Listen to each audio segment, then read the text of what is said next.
everybody, welcome back to Tattered Stitch Embroideries. Today we are showcasing our Hair Bun Bling patterns and how to make them. So I have hooped my tearaway stabilizer and we're going to start by running our placement stitch.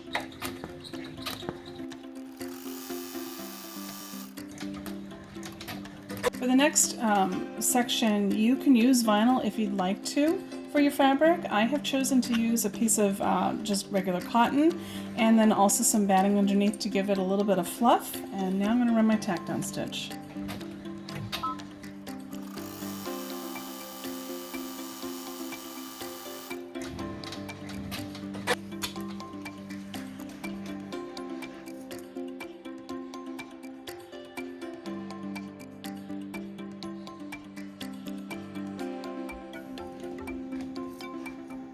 So as you'll notice, I went ahead and I trimmed away all the excess material and stabilizer. Now I'm going to run the main design of my pattern.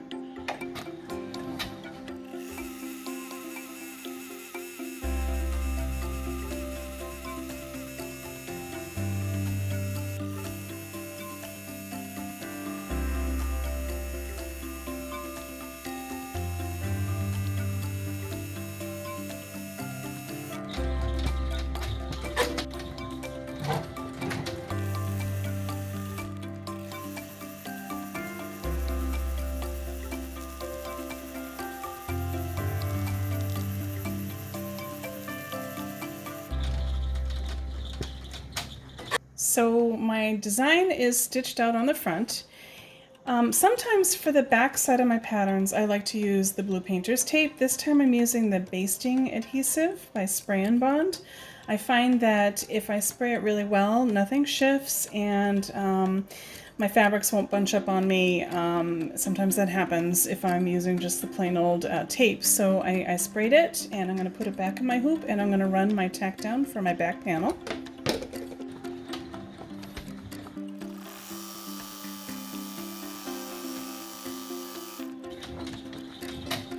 Now I'm going to trim away the excess cork from the back of my pattern.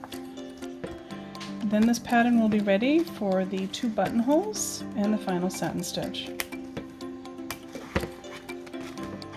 And it's very sticky.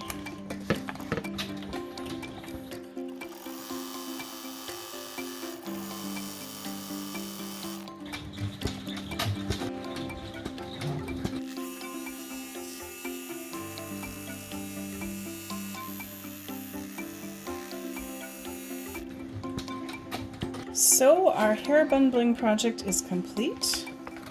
This is the back side. I'm going to go ahead and I'm going to tear away the stabilizer. If you end up with little loose pieces of material or stabilizer that show through, you can either trim them away very carefully with small scissors, or you can take a Sharpie pen that matches and just kind of color the edges. In a little bit here, I'm just going to trim up the edges because I like to keep things nice and neat and tidy.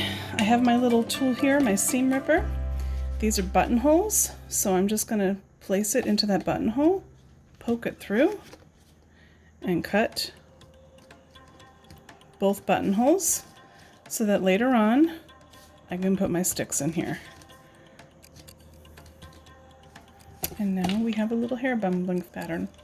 So thanks for stopping by. Hope you all enjoyed the video.